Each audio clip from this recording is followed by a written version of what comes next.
Alright guys, it's finally here. PTA, aka Perfect Terrific Awesome, has a new movie out, and I think it's pretty great.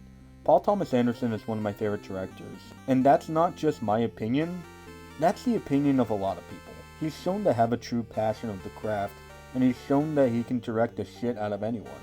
He's a director that isn't afraid to go outside of the box and go beyond the realms of traditional filmmaking, and that's why people tend to love him so much. Licorice Pizza might be the least Paul Thomas Anderson-y film to date, but I still think it's great. It's Paul Thomas Anderson doing something different than what he normally does, and I thought it went well. Licorice Pizza, at its core, is a very charming and a very entertaining ride. Paul Thomas Anderson put so much heart into this movie that it's insane. From beginning to end, this thing oozes energy, and it never lets up. Everything in this movie feels so alive, and every single person is given their moment to shine.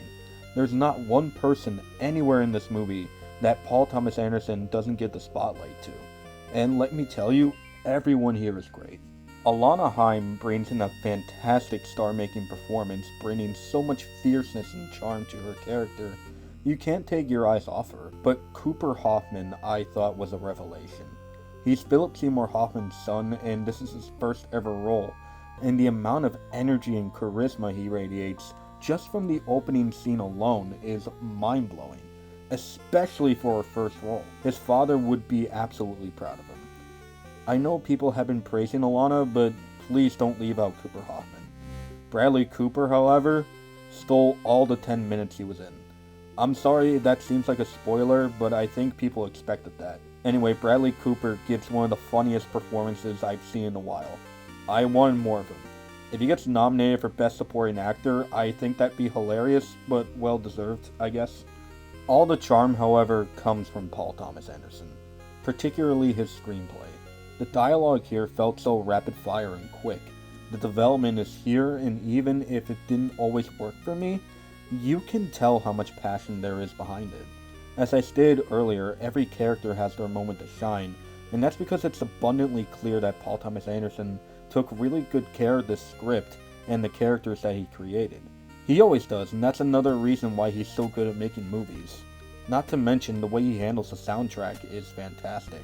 As I stated before, what's keeping me from having this in my top 10 of the year is that the development didn't always work for me.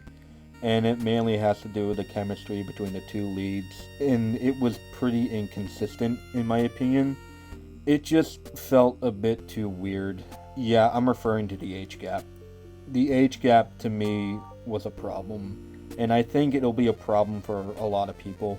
There were times where it took me out of the movie and made me cringe, but I was still undoubtedly entertained by everything else going on in the movie. Overall, I did love Licorice Pizza. It's not my favorite of the year or anything, but I do feel like this will mean a lot to a lot of people, and that's great. Film fans are going to go nuts over it, and I'm genuinely curious to see what the general audience will make of it. But all I know is Paul Thomas Anderson made another great movie. And that's the end.